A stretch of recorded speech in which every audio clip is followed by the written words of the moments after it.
خود گھڑ لیا ہے۔ اب قرآن کیا کہتا ہے؟ یہ جو دو باتیں ہم نے دیکھ لی، سارے نبی تیرے در کے سوالی شاہ مدینہ اور آئے ہیں تیرے در پہ تو کچھ لے کر جائیں گے، تو قرآن کیا کہتا ہے کہ واقعی یہ بات سچ ہے؟ قرآن کہتا ہے اے لوگو تم سب اللہ کے در کے فقیر ہو اور وہ اللہ بے نیاز اور تعریف کے لائق ہے۔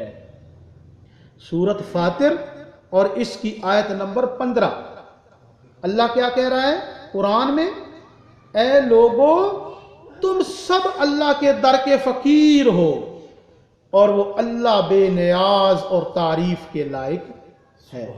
سورۃ فاطر آیت نمبر 15۔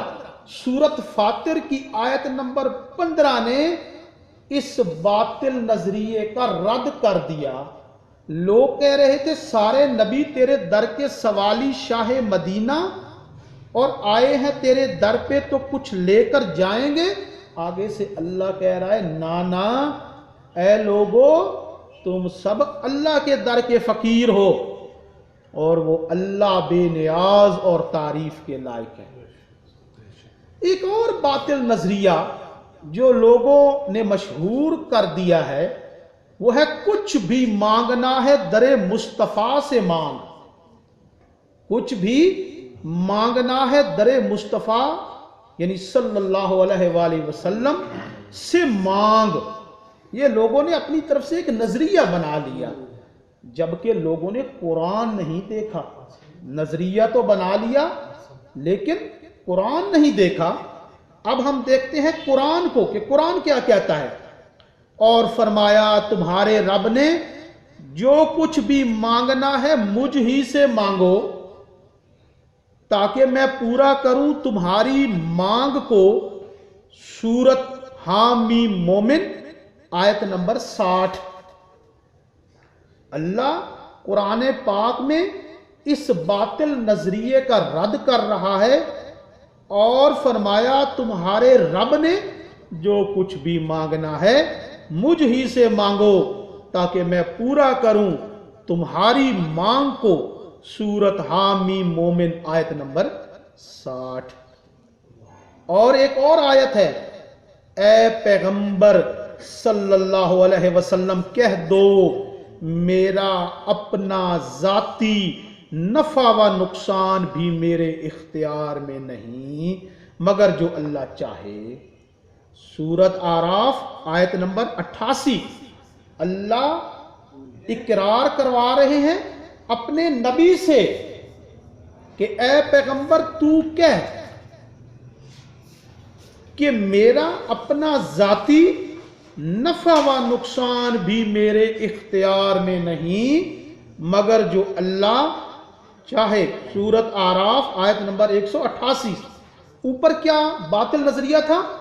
کچھ بھی مانگنا ہے در مصطفیٰ سے مانگ، اور نیچے اللہ قرآن میں کیا کہہ رہا ہے؟ اے میرے پیغمبر تو کہہ کہ میرا اپنا ذاتی نفع و نقصان بھی میرے اختیار میں نہیں مگر جو اللہ چاہے۔ میں تمہاری مشکلوں کو کیسے حل کر سکتا ہوں؟ میں تو اپنا ذاتی نفع نقصان بھی نہیں حاصل کر سکتا۔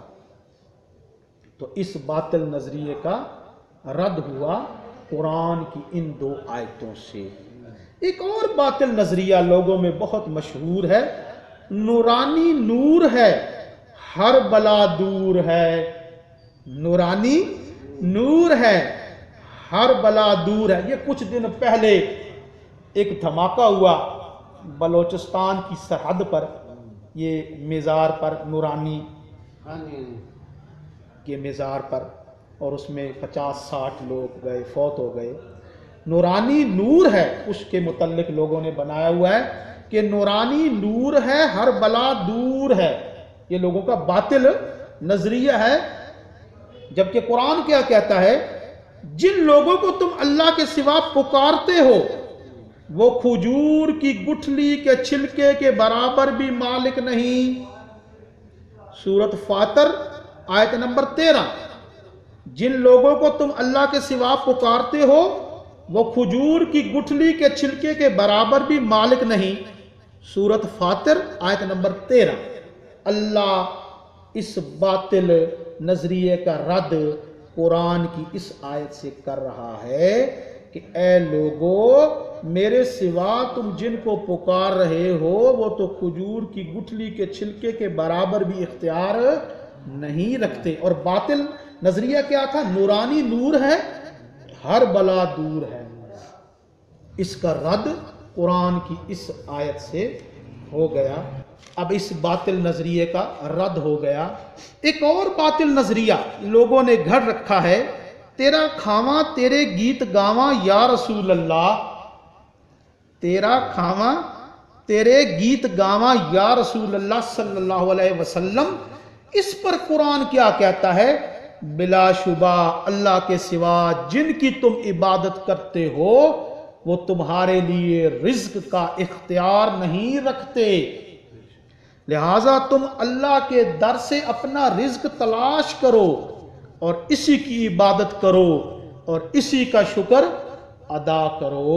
سورت عنکبوت آیت نمبر 17۔ باطل نظریہ کیا تھا؟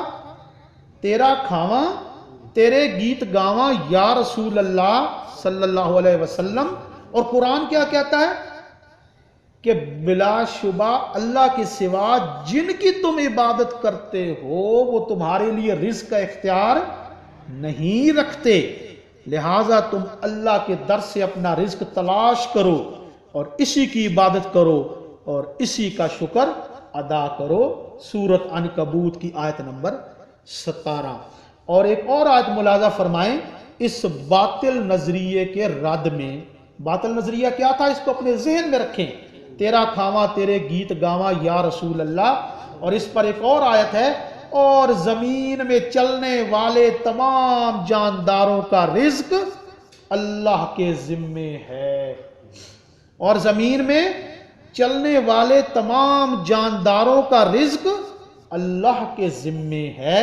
سورت ہود آیت نمبر 6۔ جانداروں سے مراد انسان اور جانور دونوں ہیں، انسان اور جانور دونوں، اور اس کے علاوہ درخت بھی، وہ بھی جاندار ہیں۔ اور زمین میں چلنے والے تمام جانداروں کا رزق اللہ کے ذمے ہے۔ سورت ہود آیت نمبر 6۔ اس آیت نے بھی باطل نظریے کا رد کر دیا کہ تیرا کھاواں تیرے گیت گاواں یا رسول اللہ۔ ایک اور باطل نظریہ لوگوں میں مشہور ہے، بھر دو جھولی میری یا محمد صلی اللہ علیہ وسلم۔ یہ قوالی ہے، بھر دو جھولی میری یا محمد صلی اللہ علیہ وآلہ وسلم۔ اب قرآن کیا کہتا ہے؟ اب قرآن میں اللہ اپنے نبی سے کہلوا رہا ہے، اے پیغمبر کہہ دو میں تم سے یہ نہیں کہتا کہ میرے پاس اللہ کے خزانے ہیں۔ اللہ اپنے نبی سے اقرار کروا رہا ہے، اے میرے پیغمبر تو کہہ، میں تم سے یہ نہیں کہتا کہ میرے پاس اللہ کے خزانے ہیں۔ سورت انعام اور اس کی آیت نمبر 50۔ ایک اور آیت ملاحظہ فرمائیں، اے پیغمبر کہہ دو کہ میں تمہارے نفع و نقصان کے بارے میں کچھ بھی اختیار نہیں رکھتا۔ اللہ کے نبی فرما رہے ہیں اور اللہ ان سے کہلوا رہا ہے، کس میں؟ قرآن میں، کسی اور کتاب میں نہیں، قرآن مقدس میں، کہ اے میرے پیغمبر تو کہہ کہ میں تمہارے نفع نقصان کے بارے میں کچھ بھی اختیار نہیں رکھتا۔ سورت جن اور اس کی آیت نمبر 21۔ سورت جن اور آیت نمبر 21۔ اور باطل نظریہ کیا تھا؟ بھر دو جھولی میری یا محمد، اور اللہ کیا کہلوا رہا ہے اپنے نبی سے، اے میرے پیغمبر تو کہہ کہ میں تمہارے نفع نقصان کے بارے میں کچھ بھی اختیار نہیں رکھتا۔ اب آیت کیا بتا رہی ہے اور باطل نظریہ کیا بتا رہا ہے؟ کہ اللہ کے رسول جھولیاں نہیں بھرتے، جھولیاں بھرنے والی ذات صرف اور صرف ایک اکیلے اللہ کی ہے۔ ان دونوں آیتوں نے اس باطل عقیدے کو، باطل نظریے کو رد کر دیا۔ ایک اور باطل نظریہ لوگوں میں مشہور ہے، اللہ دا پکڑا چھڑا لے محمد، محمد دا پکڑا چھڑا کوئی نہیں سکدا۔ اللہ دا پکڑا چھڑا لے محمد، محمد دا پکڑا چھڑا کوئی نہیں سکتا۔ یہ ایک باطل نظریہ لوگوں نے اپنے گمان سے گھڑ لیا۔ وہ ہم نے آیت دیکھی پہلے سورت نجم کی، اللہ فرما رہا ہے لوگوں نے کچھ گمان کر لیے اور حق کے مقابلے میں گمان کی کوئی اہمیت نہیں۔ تو یہ گمان لوگوں نے کر لیا۔ اب دیکھیں یہ باطل نظریہ کتنا عجیب ہے کہ اس پر اللہ پر ایک بہتان ہے کہ اللہ دا پکڑیا، یعنی جس کو اللہ پکڑ لے اسے چھڑا لیں گے محمد صلی اللہ علیہ وآلہ وسلم، اور محمد صلی اللہ علیہ وآلہ وسلم جس کو پکڑ لیں اس کو کون چھڑائے گا؟ تو یہ اللہ کی عزت کم کر دی ہم لوگوں نے، اللہ کی شان کو گھٹا دیا۔ اللہ اللہ ہے اور اللہ کے رسول پیغمبر ہے۔ اللہ خالق ہے اور اللہ خالق ہے اور اللہ کے رسول کیا ہیں؟ مخلوق ہے۔ خالق کا پکڑا تو مخلوق چھڑا لے، لیکن اگر کوئی مخلوق کا پکڑا ہو تو اس کو کون چھڑائے گا؟ یہ ایک باطل نظریہ لوگوں نے گھڑ لیا، باطل نظریہ لوگوں نے گھڑ لیا۔ اب ہم دیکھتے ہیں، اے قرآن تو ہمیں بتا کہ کیا یہ بات سچ ہے؟ کیا یہ بات سچ ہے؟ قرآن آگے سے جواب دے رہا ہے، تو کیا وہ شخص جس پر اللہ کا عذاب ثابت ہو چکا ہو، پھر اے پیغمبر کیا آپ چھڑا لیں گے اس کو جو آگ میں ہے؟ سورت زمر آیت نمبر 19۔ اللہ کیا کہہ رہا ہے؟ تو کیا وہ شخص جس پر اللہ کا عذاب ثابت ہو چکا ہو، پھر اے پیغمبر کیا آپ چھڑا لیں گے اس کو جو آگ میں ہے؟ سورت زمر آیت نمبر 19۔ اوپر کیا ہمارا باطل نظریہ تھا لوگوں کا کہ اللہ جس کو پکڑ لے اسے محمد چھڑا لیں گے صلی اللہ علیہ وسلم، اور جس کو محمد پکڑ لیں اس کو کوئی نہیں چھڑا سکتا۔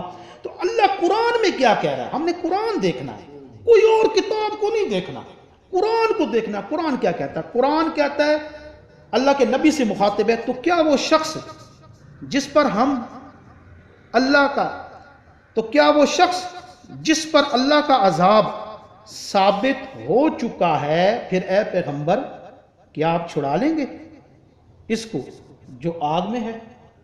یعنی نہیں چھڑا سکتے۔ سورۃ زمر کی آیت نمبر 19۔ ایک اور باطل نظریہ لوگوں نے مشہور کر دیا، وہ ہے شہباز کرے پرواز تے جانے راز دلاں دے۔ شہباز کرے پرواز تے جانے راز دلاں دے۔ اب قرآن کیا کہتا ہے؟ اب اس کا قرآن کیا کہتا ہے؟ قرآن کیا رد کرتا ہے؟ ہم نے کوئی کتاب نہیں دیکھنی، ہم نے کسی مسلک کی کوئی کتاب دیکھنی ہے نہیں، ہم نے یہ قرآن پڑھا ہوا ہے، اس کو سب مانتے ہیں، اس کو پوری اب کوئی بندہ کہے کہ قرآن کی میں عربی تو پڑھتا ہوں، عربی مانتا ہوں، لیکن اس کے نیچے جو ترجمہ ہے، اس کا جو مفہوم ہے، اس کا جو مطلب ہے، اس کو نہیں مانتا، تو اس بندے کا قرآن پر ایمان نہیں۔ قرآن کی عربی بھی ماننی ہے، اس کو بھی پڑھنا ہے، لیکن اس کے اندر جو مطالب و مفہوم ہے اور جو معنی ہے اور جو تفسیر ہے اور جو اللہ کی بات ہے اس کو بھی ماننا ہے۔ تو قرآن کیا کہتا ہے؟ یہ لوگوں کا باطل نظریہ لوگوں نے اپنی طرف سے گھڑ لیا۔ قرآن کیا کہتا ہے؟ قرآن کہتا ہے تم اپنی بات چھپاؤ یا پکار کر کرو، بلا شبہ وہ اللہ تو دلوں کے راز تک جانتا ہے، کیا وہ نہیں جانے گا جس نے سب کو پیدا کیا؟ قرآن کیا کہتا ہے؟ تم اپنی بات چھپاؤ آہستہ کرو یا دل میں کرو یا پکار کر کرو، بلا شبہ وہ اللہ تو دلوں کے راز تک جانتا ہے، کیا وہ نہیں جانے گا؟ جس نے سب کو پیدا کیا۔ سورت ملک اور آیت نمبر 13 اور 14، سورت ملک اور اس کی آیت نمبر 13 اور 14۔ تو اوپر جو نظریہ تھا اس کا رد ہو گیا، تم اپنی بات چھپاؤ یا پکار کر کرو، بلا شبہ وہ اللہ تو دلوں کے راز تک جانتا ہے، کیا وہ نہیں جانے گا جس نے سب کو پیدا کیا؟ قرآن یہ کہتا ہے۔ ایک اور باطل نظریہ لوگوں میں مشہور ہے، بہت زیادہ مشہور ہے،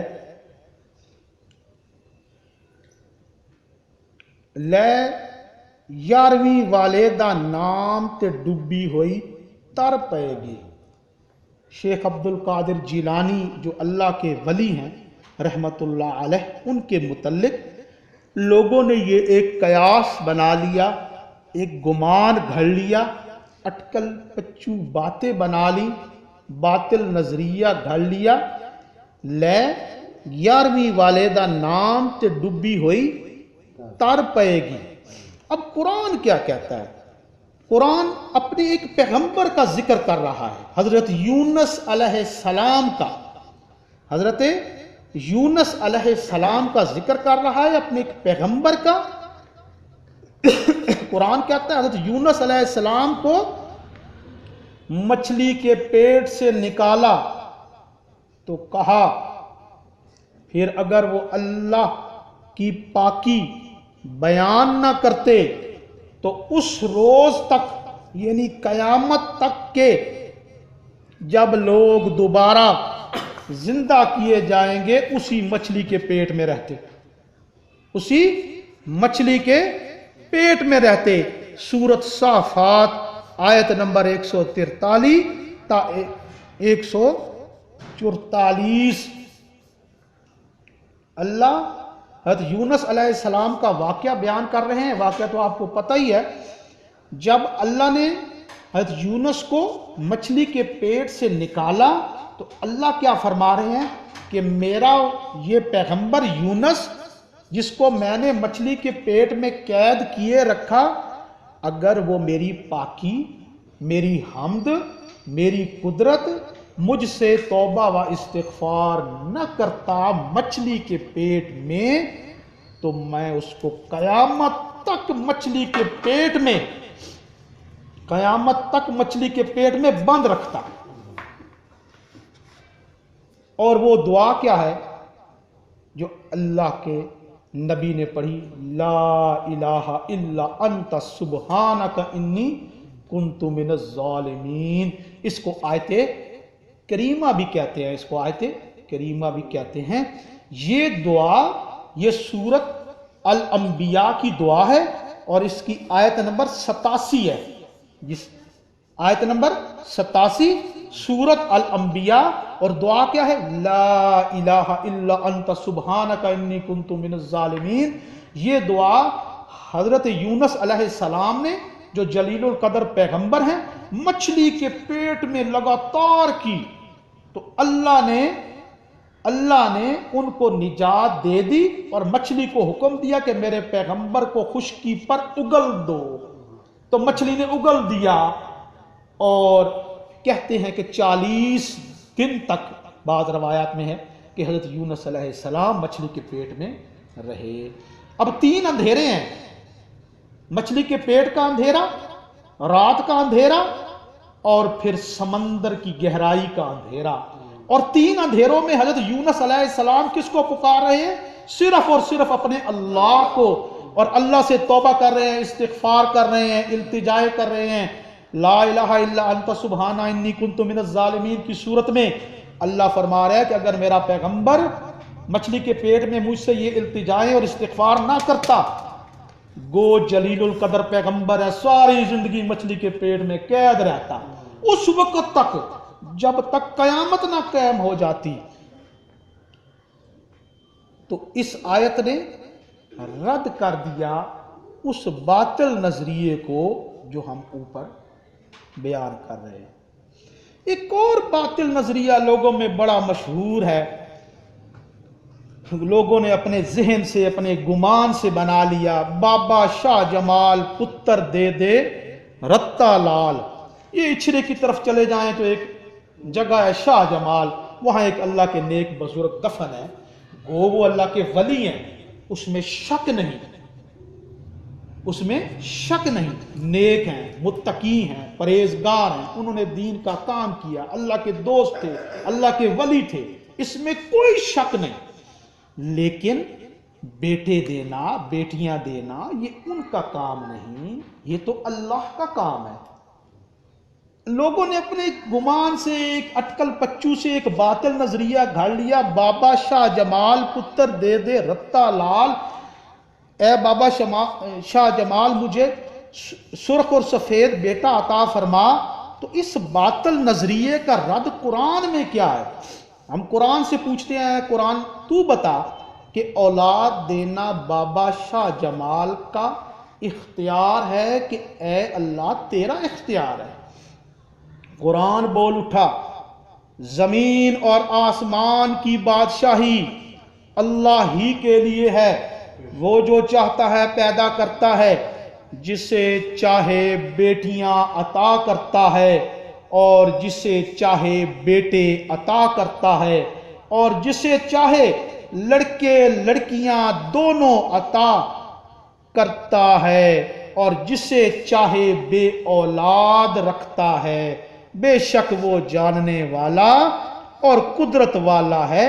سورت حام میم شورا اور اس کی آیت نمبر 49 اور 50۔ سورت حام میم شورا اس کی آیت 49 اور 50۔ اس آیت میں اللہ فرما رہے ہیں زمین اور آسمان کی بادشاہی اللہ ہی کے لیے ہے، وہ جو چاہتا ہے پیدا کرتا ہے، جسے چاہے بیٹیاں عطا کرتا ہے اور جسے چاہے بیٹے عطا کرتا ہے، اور جسے چاہے لڑکے لڑکیاں دونوں عطا کرتا ہے، اور جسے چاہے بے اولاد رکھتا ہے، بے شک وہ جاننے والا اور قدرت والا ہے۔ اس آیت نے رد کر دیا اوپر والے باطل نظریے کو کہ اولاد کے خزانے صرف اور صرف اللہ کے پاس ہیں، اولاد کے خزانے صرف اور صرف اللہ کے پاس ہیں۔ اب ایک اور آیت دیکھتے ہیں، اللہ پھر جب انہیں صحیح سلامت بچہ عنایت فرما دیتا ہے اور وہ دونوں اس چیز میں اللہ کے شریک ٹھہرانے لگتے ہیں جو اس نے ان کو دی ہے، سو ان کے شرک سے اللہ کی ذات پاک ہے۔ سورت آراف آیت نمبر 190، 190 سورت آراف۔ اللہ پھر جب انہیں صحیح سلامت بچہ عنایت فرما دیتا ہے، اللہ اپنی قدرت کا بیان فرما رہے ہیں کہ جب میں کسی کو کسی گھر میں ان کو صحیح سلامت بچہ عطا کر دیتا ہوں تو وہ دونوں اس چیز میں اللہ کے شریک ٹھہرانے لگتے ہیں جو اس نے ان کو دی ہے، سو ان کے شرک سے اللہ کی ذات پاک ہے۔ اللہ بیان فرما رہے ہیں کہ جب میں کسی کے گھر کوئی اولاد دے دیتا ہوں، صحیح سلامت بچہ دے دیتا ہوں، تو میاں بیوی دونوں شرک کرنے لگتے ہیں، شرک کرنے لگتے ہیں۔ بعض کہتے ہیں کہ میں فلاں قبر پر گیا یا گئی، میں نے وہاں دعا کی، منت مانی، تو اللہ نے مجھے یہ اولاد دے دی۔ ایک تو اس کی یہ تشریح ہے، اور ایک تشریح اور ہے کہ بچہ جب پیدا ہو گیا تو اس کے شرکیہ نام رکھ لیے، اس کے شرکیہ نام رکھ لیے اور بچے کو منسوب کر دیا ولیوں کے ساتھ اور پیغمبروں کے ساتھ، کہ ان کی مہربانی سے، ان کی قدرت سے، ان کے نظر کرم سے، ان کی دعاؤں سے، ان کی منتوں سے یہ بچہ پیدا ہوا ہے۔ شرکیہ نام رکھ لیے، جیسے آپ نے دیکھے ہیں شرکیہ نام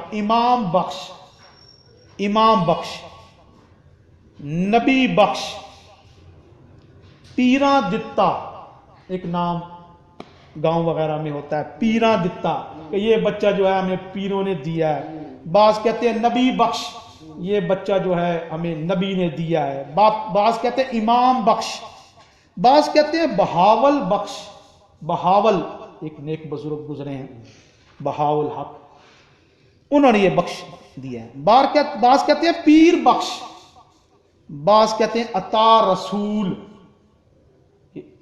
رسول صلی اللہ علیہ وسلم نے اس کو عطا کیا، بعض کہتے ہیں عطا محمد، محمد نے اس کو دیا، بعض کہتے ہیں حسین بخش نے، بعض کہتے ہیں بندہ علی کا بندہ علی وغیرہ، تو یہ شرکیہ نام رکھ لیے اور ان کو منسوب کر دیا اولیاء اللہ کی طرف، پیغمبروں کی طرف، صحابہ کرام کی طرف۔ ہاں وہ بھی اسی میں آئے، وہ بعض لوگ امام حسین کا فقیر بنا لیتے ہیں، وہ بھی ان کی بھی منت ہوتی ہے، کہ ہم اے اللہ اگر تو مجھے اولاد دے دے 5 سال یا 7 سال یا مختلف لوگوں کی مختلف ترتیبیں ہیں، 10 سال، بعض 13 سال تک بھی ہے، تو ہم اپنے گھر سے اس بچے کو کچھ نہیں دیں گے۔ ان لوگوں کا نظریہ ہے کہ یہ جو بچہ ہے یہ ہمیں حضرت حسین نے دیا ہے، وہ دعائیں کرتے ہیں، پکارتے ہیں، اللہ کو نہیں پکارتے ہو، حضرت حسین رضی اللہ تعالی عنہ جلیل القدر صحابی ہیں، نواسہ رسول ہیں، لیکن اولاد دینا ان کا کام نہیں۔ صحابی ضرور ہیں، نواسہ رسول ضرور ہیں، مظلومیت کے ساتھ وہ شہید ہوئے، شہید کربلا ہیں، اس میں کوئی شک نہیں، لیکن اولاد دینا ان کا کام نہیں۔ لوگ ان کی طرف منسوب کر لیتے ہیں، منتے مانتے ہیں، منوتیاں مانتے ہیں کہ اے حسین اگر تو ہمیں اولاد دے دے تو ہم تیرے نام کا اس کو فقیر بنا دیں گے، لوگوں کے گھروں سے مانگ کر کپڑے، کھانے وغیرہ، جوتیاں، پیسے کریں گے۔ یہ بھی شرک میں شامل ہے، اچھا اب یہ جو باطل نظریہ چل رہا ہے بابا شاہ جمال پتر دے دے رتا لال، اس پر ایک اور آیت دیکھیں کہ حضرت ابراہیم علیہ السلام جلیل القدر پیغمبر ہیں، بوڑھے ہو گئے 90 سال سے عمر زیادہ ہو گئی، تجاوز ہو گئی، وہ کس کی بارگاہ میں دعائیں کر رہے ہیں؟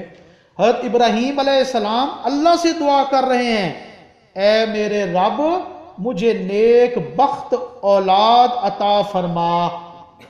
حضرت ابراہیم اپنے سے پہلے پیغمبروں کو نہیں پکار رہے، حضرت نوح علیہ السلام کو نہیں پکار رہے، حضرت آدم علیہ السلام کو نہیں پکار رہے، حضرت ادریس علیہ السلام کو نہیں پکار رہے، بلکہ وہ پکار رہے اللہ کو، کیونکہ حضرت ابراہیم علیہ السلام کو پتہ ہے کہ اولاد کے خزانے صرف اور صرف اللہ کے پاس ہیں، اور وہ بڑھاپے میں کس کو پکارے؟ اللہ کو،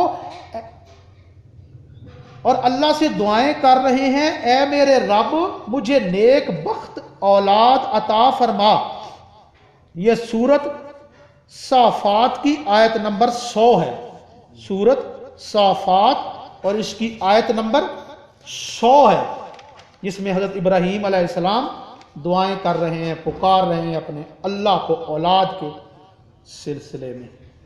ایک اور باطل نظریہ لوگوں میں بہت مشہور ہے، اے مولا علی، اے شیر خدا میری کشتی پار لگا دینا، یہ بھی بلکہ شرکیہ ایک قوالی ہے۔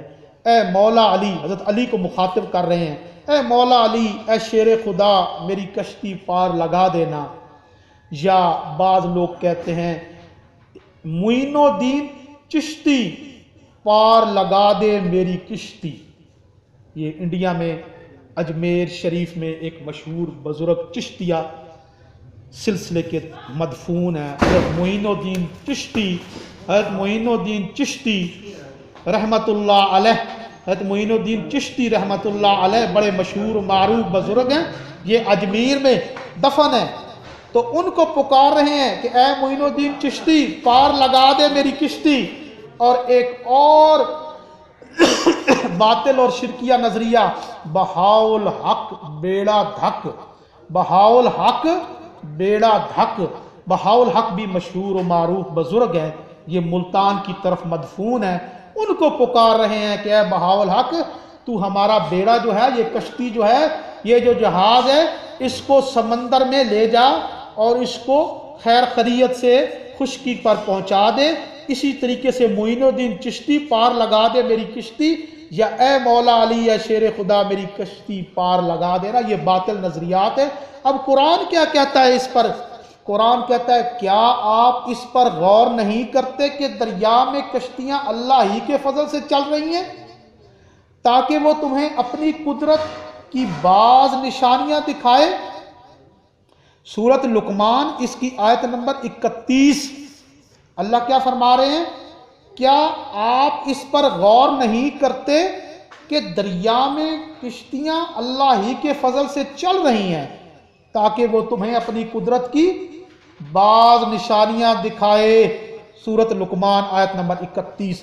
ایک اور آیت ہے، اللہ کے نام کے ساتھ کشتی کا چلنا اور ٹھہرنا ہے، اللہ کے نام کے ساتھ کشتی کا چلنا اور ٹھہرنا ہے، سورۃ ہود آیت نمبر 41۔ اور ایک اور آیت ہے، جب سمندر میں تم پر مصیبت آتی ہے تو جن معبودوں کو تم پکارا کرتے تھے وہ سب گم ہو جاتے ہیں، وہ سب غائب ہو جاتے ہیں، مگر صرف ایک اللہ کی یاد باقی رہ جاتی ہے۔ پھر جب وہ مصیبت سے نجات دے کے خشکی پر پہنچا دیتا ہے تو تم اس سے پھر جاتے ہو، انسان بڑا ناشکرا ہے۔ سورۃ بنی اسرائیل آیت نمبر 6 اور 7، 67، سورۃ بنی اسرائیل کی آیت نمبر 67، 6 اور 7۔ اللہ کیا فرما رہے ہیں؟ جب سمندر میں تم پر مصیبت آتی ہے تو جن معبودوں کو تم پکارا کرتے تھے نا، حضرت علی کو، معین الدین چشتی کو اور بہاؤ الحق کو، اور اس کے علاوہ جن جن کا بھی تم گمان کرتے تھے، وہ سب گم ہو جاتے ہیں۔ ہاں، اور شیخ عبد القادر جیلانی رحمت اللہ علیہ کو وہ سب گم ہو جاتے ہیں، غائب ہو جاتے ہیں، تمہاری کوئی مشکل کشائی نہیں کر سکتے، تمہاری کشتی کو بھنور سے نہیں نکال سکتے، تمہاری کشتی کو طوفان سے نہیں نکال سکتے، وہ سب گم ہو جاتے ہیں، مگر صرف ایک اللہ کی یاد باقی رہ جاتی ہے۔ پھر جب وہ مصیبت سے نجات دے کے خشکی پر پہنچا دیتا ہے تو تم اس سے پھر جاتے ہو، انسان بڑا ناشکرا ہے۔ اب یہ رد ہو گیا کہ کشتیوں سے ہمیں کون بچاتا ہے؟ اللہ۔ کشتی جب سمندر میں، دریا میں، بھنور میں پھنس جاتی ہے، طوفان میں پھنس جاتی ہے، تو اللہ کے سوا اس کو وہاں سے کوئی نکالنے والا نہیں۔ ایک اور باطل نظریہ لوگوں میں مشہور ہے، بری بری امام بری میری کھوٹی قسمت کرو کھری۔ راولپنڈی میں ایک بزرگ مدفون ہے، امام بری، یہ لوگوں نے اس کے متعلق ایک باطل نظریہ بنا لیا، بری بری امام بری میری کھوٹی قسمت کرو کھری۔ اب قرآن کیا کہتا ہے؟ کیا وہ تقسیم کرتے ہیں تیرے رب کی رحمت کو؟ ہم نے تقسیم کی ہے ان کے درمیان ان کی دنیاوی زندگی کی معیشت اور ایک کو دوسرے پر فضیلت دی۔ سورۃ الزخرف آیت نمبر 32۔ اور ایک اور آیت ہے، اور اگر اللہ تجھے کوئی تکلیف پہنچائے تو اس کے سوا کوئی دور کرنے والا نہیں، اور اگر وہ تیرے ساتھ کسی بھلائی کا ارادہ کر لے تو کوئی اس کے فضل کو ہٹانے والا نہیں۔ سورۃ یونس آیت نمبر 107، اور اگر اللہ تجھے کوئی تکلیف پہنچائے تو اس کے سوا کوئی دور کرنے والا نہیں، اور اگر وہ تیرے ساتھ کسی بھلائی کا ارادہ کر لے تو کوئی اس کے فضل کو ہٹانے والا نہیں۔ سورۃ یونس آیت نمبر 107۔ اور اوپر والے باطل نظریے کا رد ہو گیا کہ بری بری امام بری، میری کھوٹی قسمت کرو کھری۔ اللہ فرما رہے ہیں اور اگر اللہ تجھے کوئی تکلیف پہنچائے تو اس کے سوا کوئی دور کرنے والا نہیں، اور اگر وہ تیرے ساتھ کسی بھلائی کا ارادہ کرے تو کوئی اس کے فضل کو ہٹانے والا نہیں، ہٹانے والا نہیں۔ ایک اور باطل نظریہ، ایک اور اسی نظریے پر ایک اور آیت بھی ملاحظہ فرما رہے بری بری امام بری پر، اور اگر اللہ تجھے کسی مصیبت میں ڈال دے تو کون ہے جو تمہیں اس مصیبت سے نکال دے، اور اگر وہ تمہیں کسی خیر سے نوازنا چاہے تو وہ ہر چیز پر قادر ہے۔ اور اگر اللہ تجھے کسی مصیبت میں ڈال دے تو کون ہے؟ کیا بری امام اس مصیبت سے تم کو نکال سکتے ہیں؟ نہیں۔ اور اگر اللہ تجھے کسی مصیبت میں ڈال دے تو کون ہے جو تمہیں اس مصیبت سے نکال دے، اور اگر وہ تمہیں کسی خیر سے بھلائی سے نوازنا چاہے تو وہ ہر چیز پر قادر ہے۔ سورۃ انعام اس کی آیت نمبر 17، 1-7، سورۃ انعام کی آیت نمبر 17۔ ایک اور باطل نظریہ لوگوں میں مشہور ہے، رکھ لاج میری لجپال، بچا لے مینو غم تو کلندر لال۔ رکھ لاج میری لجپال، بچا لے مینو غم تو کلندر لال۔ قرآن کیا کہتا ہے؟ اے اللہ تو جسے بادشاہی دے اور جس سے چاہے سلطنت چھین لے۔ اے اللہ تو جسے چاہے بادشاہی دے اور جس سے چاہے سلطنت چھین لے، اور تو جسے چاہے عزت دے اور جسے چاہے ذلت دے۔ سورۃ آل عمران آیت نمبر 26۔ اللہ اوپر والے باطل نظریے کا رد فرما رہے ہیں۔ یہ تو مختلف باطل نظریات تھے اور پھر ان پر قرآن کی دلائل۔ اب ہم دیکھتے ہیں کہ نجات کا راستہ کیا ہے۔ نجات کا راستہ کیا ہے؟ یہ جتنی باتیں میں نے آپ سے کی یہ میں نے اپنی طرف سے نہیں کی، یہ قرآن پاک سے دلائل ہم نے آج اکٹھے کیے ہیں۔ قرآن پاک کے علاوہ کسی کتاب کا کوئی سہارا نہیں لیا گیا۔ میں نے پہلے بات یہ بیان کر دی کہ قرآن کی عربی بھی ماننی ہے، اور اس کے علاوہ اس کا مفہوم، اس کا مطلب، اس کے معنی، اس کی تشریح پر بھی ایمان رکھنا اسی طرح ضروری ہے۔ اگر کوئی بندہ عربی کو پڑھتا ہے بڑے شوق سے، لگن سے، اور اس کے معنی پر دلچسپی نہیں رکھتا، اس کے معنی کو نہیں مانتا، تو وہ بندہ ایک قسم کا کفر کر رہا ہے اور اس کا ایمان قرآن پر نہیں ہے۔ تو نجات کا راستہ کیا ہے؟ اس لیے ہمیں قرآن فہمی کرنی چاہیے اور قرآن میں غوطہ زن ہو جانا چاہیے، دیکھنا چاہیے کہ اللہ کیا کہہ رہا ہے ہم بندوں سے۔ اس لیے بزرگ فرماتے ہیں کہ قرآن تھوڑا تھوڑا پڑھا کرو اور ترجمے اور تشریح کے ساتھ پڑھا کرو، ترجمے اور تشریح کے ساتھ پڑھا کرو۔ 2 لائنیں پڑھ لو روزانہ، 3 پڑھ لو، 4 پڑھ لو، اس کا ترجمہ دیکھو، تشریح دیکھو کہ اللہ مجھ سے کیا کہہ رہا ہے، اللہ اپنے بندوں سے کیا کہہ رہا ہے۔ ایسے طوطے کی طرح فرفر ایک طرف سے شروع کیا الحمدللہ سے اور والناس پر ختم کر دیا، یہ ہمیں پتہ نہیں کہ قرآن میں کیا بیان ہوا ہے کیا نہیں بیان ہوا۔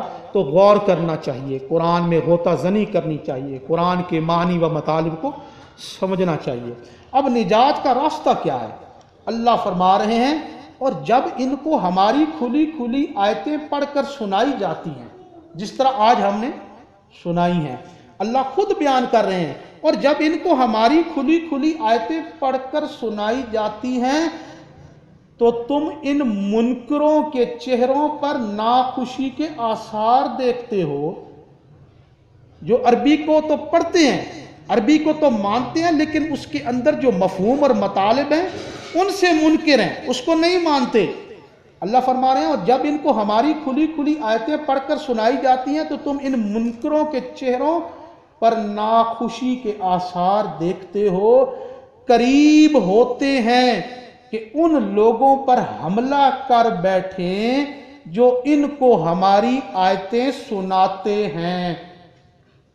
سورۃ الحج اور اس کی آیت نمبر 72، سورۃ الحج اور آیت نمبر 72، اس میں اللہ نے خود ہی بیان کر دیا، اور جب ان کو ہماری کھلی کھلی آیتیں پڑھ کر سنائی جاتی ہیں تو تم ان منکروں کے چہروں پر ناخوشی کے آثار دیکھتے ہو۔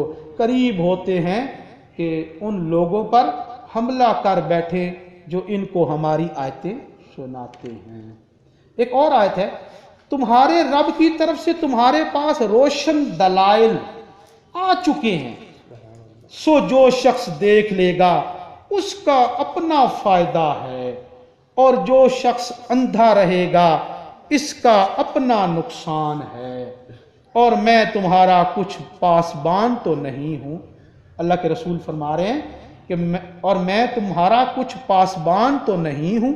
سورۃ انعام اور اس کی آیت نمبر 104، اللہ فرما رہے ہیں تمہارے رب کی طرف سے تمہارے پاس روشن دلائل، جیسے اب ہم نے آیتیں دیکھی، تمہارے رب کی طرف سے تمہارے پاس روشن دلائل آ چکے ہیں، سو جو شخص دیکھ لے گا، ان کو مان لے گا، اس پر اپنا عقیدہ رکھ لے گا تو اس کا اپنا فائدہ ہے، اور جو شخص اندھا رہے گا اس کا اپنا نقصان ہے، اور میں تمہارا کچھ پاسبان تو نہیں۔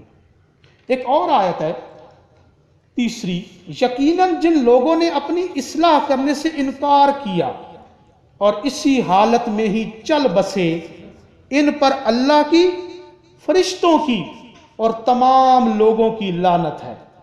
سورۃ البقرہ آیت نمبر 161، 161۔ اللہ فرما رہے ہیں یقیناً جن لوگوں نے اپنی اصلاح کرنے سے انکار کیا اور اسی حالت میں ہی چل بسے، انہوں نے قرآن کو نہ دیکھا، قرآن کو نہ سمجھا، اس کے معنی و مطالب میں غور نہ کیا، اس کی تشریح کو نہ جانا، یقیناً جن لوگوں نے اپنی اصلاح کرنے سے انکار کیا اور اسی حالت میں ہی چل بسے، فوت ہو گئے، ان پر اللہ کی، فرشتوں کی اور تمام لوگوں کی لعنت ہے۔ سورۃ البقرہ کی آیت نمبر 161۔ اللہ تعالیٰ عمل کی توفیق بخشے۔